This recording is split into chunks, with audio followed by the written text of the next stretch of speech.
श्री दुर्गा नवरात्रि व्रत कथा। बृहस्पति जी ब्रह्मा जी से बोले, हे ब्रह्मा जी, आप अत्यंत बुद्धिमान, सर्वशास्त्र और चारों वेदों को जानने वालों में श्रेष्ठ हो। हे प्रभु, कृपा कर मेरा वचन सुनो।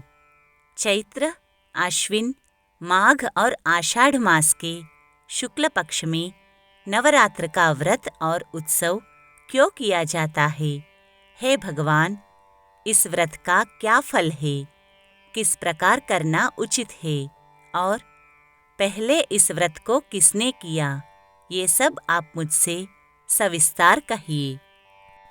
बृहस्पति जी का ऐसा प्रश्न सुनकर ब्रह्मा जी कहने लगे कि हे बृहस्पति, प्राणियों का हित करने की इच्छा से तुमने बहुत ही अच्छा प्रश्न किया। जो मनुष्य मनोरथ पूर्ण करने वाली दुर्गा, महादेवी, सूर्य और नारायण का ध्यान करते हैं, वे मनुष्य धन्य है। यह नवरात्र व्रत संपूर्ण कामनाओं को पूर्ण करने वाला है।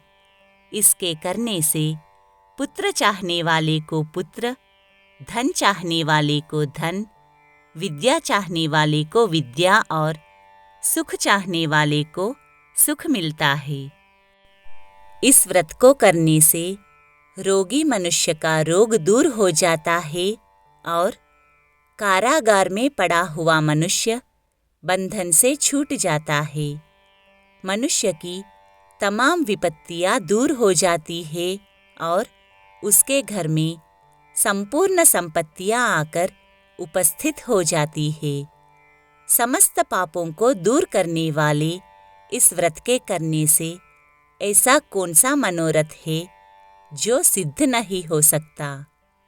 यदि व्रत करने वाला मनुष्य सारे दिन का उपवास न कर सके तो एक समय भोजन करने और उस दिन बंधु बांधवों सहित नवरात्र व्रत की कथा श्रवण करे। हे बृहस्पति, जिसने पहले इस महाव्रत को किया है, उसका पवित्र इतिहास मैं तुम्हें सुनाता हूँ। तुम सावधान होकर सुनो। इस प्रकार ब्रह्मा जी के वचन सुनकर बृहस्पति जी बोले, हे ब्राह्मण, मनुष्यों का कल्याण करने वाले इस व्रत के इतिहास को मेरे लिए कहो। मैं सावधान होकर सुन रहा हूँ। आपकी शरण में आए हुए मुझ पर कृपा करो। तब ब्रह्मा जी बोले, पीठत नाम के मनोहर नगर में एक अनाथ नाम का ब्राह्मण रहता था। वह भगवती दुर्गा का भक्त था। उसके संपूर्ण सद्गुणों से युक्त, मानो ब्रह्मा की सबसे पहली रचना हो, ऐसी सुमति नाम की एक अत्यंत सुंदर कन्या पैदा हुई। वह कन्या सुमति अपने घर के बालकपन में अपनी सहेलियों के साथ क्रीड़ा करती हुई इस प्रकार बढ़ने लगी जैसे शुक्ल पक्ष में चंद्रमा की कला बढ़ती है। उसका पिता प्रतिदिन दुर्गा की पूजा और होम किया करता था। उस समय वह भी नियम से वहाँ उपस्थित होती थी। एक दिन सुमति अपनी सखियों के साथ खेलने लग गई और भगवती के पूजन में उपस्थित नहीं हुई। उसके पिता को पुत्री की ऐसी असावधानी देखकर क्रोध आया और पुत्री से कहने लगा कि हे दुष्ट पुत्री, आज प्रभात से तुमने भगवती का पूजन नहीं किया। इस कारण मैं किसी कुष्ठी और दरिद्र मनुष्य के साथ तेरा विवाह करूँगा। इस प्रकार कुपित पिता के वचन सुनकर सुमति को बड़ा दुख हुआ और पिता से कहने लगी कि हे पिताजी, मैं आपकी कन्या हूँ।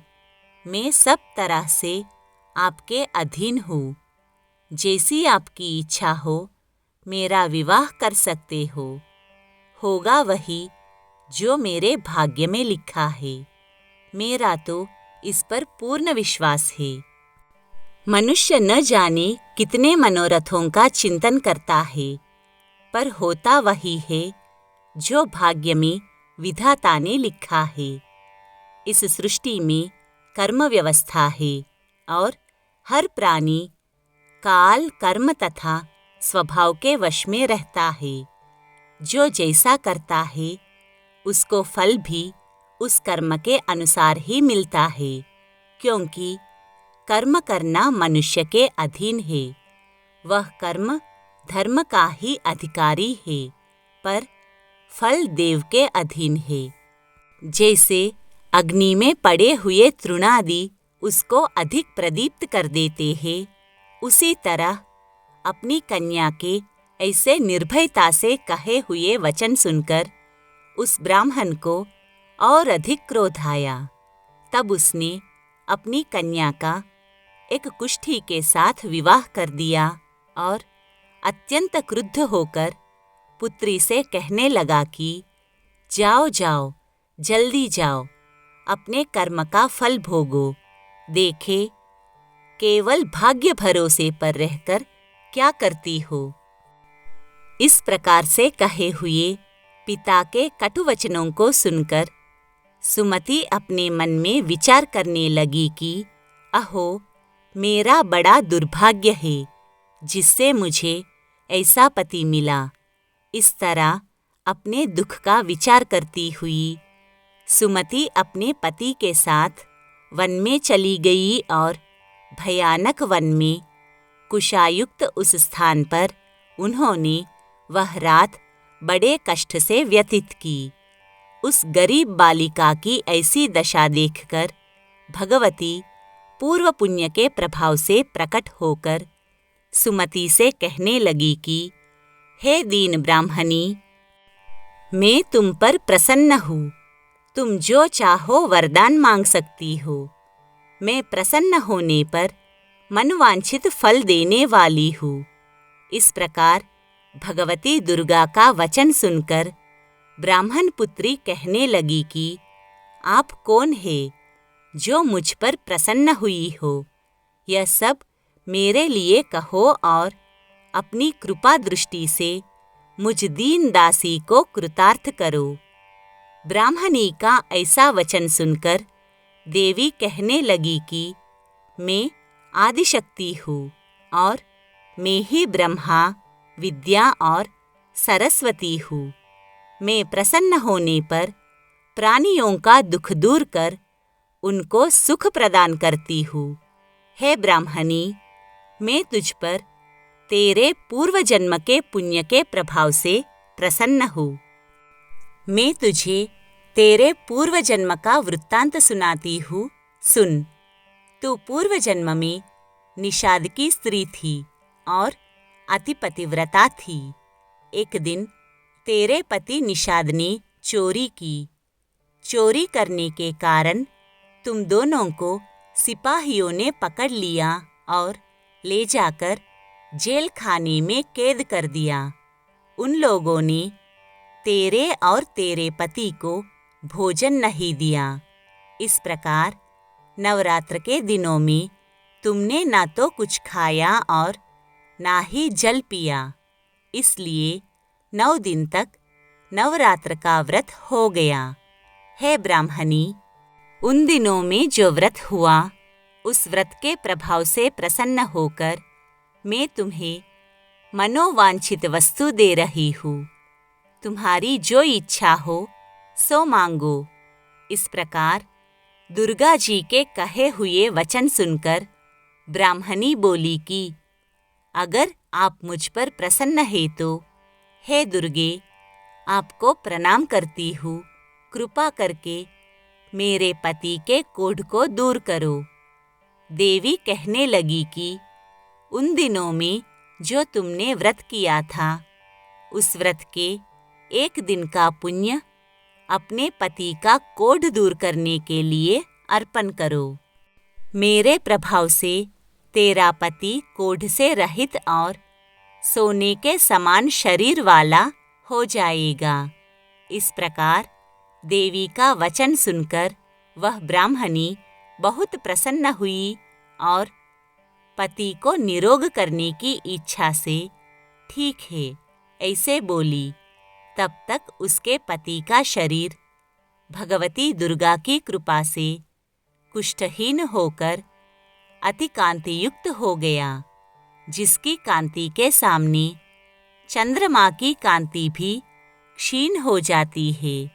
वह ब्राह्मणी पति के मनोहर देह को देखकर देवी को अति पराक्रम वाली समझकर स्तुति करने लगी कि हे दुर्गे, आप दुर्गत को दूर करने वाली, तीनों जगत का संताप हरने वाली, समस्त दुखों को दूर करने वाली, रोगी मनुष्य को निरोग करने वाली, प्रसन्न होने पर मनोवांछित वस्तु को देने वाली और दुष्ट मनुष्य का नाश करने वाली हो।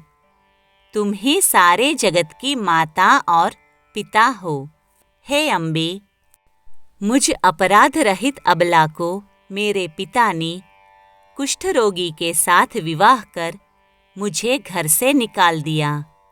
उसकी निकाली हुई पृथ्वी पर घूमने लगी। आपने ही मेरा इस आपत्ति रूपी समुद्र से उद्धार किया है। हे देवी, आपको प्रणाम करती हूँ। मुझ दीन की रक्षा करो। ब्रह्मा जी बोले कि हे बृहस्पति, इसी प्रकार उस सुमति ने मन से देवी की बहुत स्तुति की। उसकी स्तुति सुनकर देवी को बहुत संतोष हुआ और ब्राह्मणी से कहने लगी कि हे ब्राह्मणी, तुम्हारे उदालय नाम का एक अति बुद्धिमान, धनवान, कीर्तिवान और जितेंद्रिय पुत्र शीघ्र ही होगा। ऐसा कहकर वह देवी उस ब्राह्मणी से फिर कहने लगी कि हे ब्राह्मणी, और जो कुछ तेरी इच्छा हो वही मनवांछित वस्तु मांग सकती हो। ऐसा भगवती दुर्गा का वचन सुनकर सुमति बोली कि हे भगवती दुर्गे, अगर आप मुझ पर प्रसन्न है तो कृपा कर मुझे नवरात्र विधि बताइए। हे दयावती, जिस विधि से नवरात्र व्रत करने से आप प्रसन्न होती है, उस विधि और उसके फल को मेरे लिए विस्तार से वर्णन करें। इस प्रकार ब्राह्मणी के वचन सुनकर माँ दुर्गा कहने लगी कि हे सुमति, मैं तुम्हारे लिए संपूर्ण पापों को दूर करने वाली नवरात्र विधि को बताती हूँ, जिसको सुनने से तमाम पापों से छूटकर मोक्ष की प्राप्ति हो जाती है। आश्विन मास के शुक्ल पक्ष की प्रतिपदा से लेकर 9 दिन तक विधिपूर्वक व्रत करे। यदि दिन भर का प्रवन कर सके तो एक समय का भोजन करे। पढ़े लिखे ब्राह्मणों से पूछकर घट स्थापना करे और वाटिका बनाकर उसको प्रतिदिन जल से सींचे। महाकाली, महालक्ष्मी और महासरस्वती की मूर्तियां बनाकर उनकी नित्य विधि सहित पूजा करे और पुष्पों से विधिपूर्वक अर्घ्य दे। बिजोरा के फूल से अर्घ्य देने से रूप की प्राप्ति होती है। जायफल से कीर्ति, दाख से कार्य सिद्धि होती है। आंवले से सुख और केले से भूषण की प्राप्ति होती है। इस प्रकार फलों से अर्घ्य देकर यथाविधि हवन करे। खांड, घी, गेहूँ, शहद, जौ, तिल, बिंब, नारियल, दाख और कदम्ब, इनसे हवन करे। गेहूँ का होम करने से लक्ष्मी की प्राप्ति होती है। खीर और चंपा के पुष्पों से धन की प्राप्ति होती है। पत्तों से तेज और सुख की प्राप्ति होती है। आंवले से कीर्ति और केले से पुत्र प्राप्त होता है। कमल से राज सम्मान और दाखों से सुख संपत्ति की प्राप्ति होती है। खांड, घी, नारियल, शहद, जौ और तिल, इनसे तथा फलों से होम करने से मनवांछित वस्तु की प्राप्ति होती है। व्रत करने वाला मनुष्य इस विधान से होम कर आचार्य को अत्यंत नम्रता के साथ प्रणाम करे और यज्ञ की सिद्धि के लिए उसे दक्षिणा दे। जो मनुष्य इस महाव्रत को विधि के अनुसार करता है, उसके सब मनोरथ सिद्ध हो जाते हैं। इसमें तनिक भी संशय नहीं है। इन 9 दिनों में जो कुछ दान आदि किया जाता है, उसका करोड़ों गुना मिलता है। इस नवरात्र के व्रत करने से ही अश्वमेध यज्ञ का फल मिलता है। हे ब्राह्मणी, इस संपूर्ण कामनाओं को पूर्ण करने वाले उत्तम व्रत को तीर्थ, मंदिर अथवा घर में ही विधि के अनुसार करे। ब्रह्मा जी बोले कि हे बृहस्पति, इस प्रकार ब्राह्मणी को व्रत की विधि और फल बताकर देवी अंतर्धान हो गई। जो मनुष्य या स्त्री इस व्रत को भक्तिपूर्वक करता है, वह इस लोक में सुख पाकर अंत में दुर्लभ मोक्ष को प्राप्त होता है। हे बृहस्पति, यह दुर्लभ व्रत का महात्म्य मैंने तुमसे कहा। ऐसे ब्रह्मा जी के वचन सुनकर बृहस्पति जी आनंद के कारण रोमांचित हो गए और ब्रह्मा जी से कहने लगे कि हे ब्रह्मा जी, आपने मुझ पर अति कृपा की, जो अमृत के समान इस नवरात्र व्रत का महात्म्य सुनाया। हे प्रभु, आपके बिना और कौन इस महात्म्य को सुना सकता है। ऐसे बृहस्पति जी के वचन सुनकर ब्रह्मा जी बोले कि इसलिए तुम धन्य हो। यह भगवती शक्ति संपूर्ण लोगों का पालन करने वाली है। इन महादेवी के प्रभाव से और नवरात्र व्रत करने से साधक की संपूर्ण मनोकामना सिद्ध हो जाती है।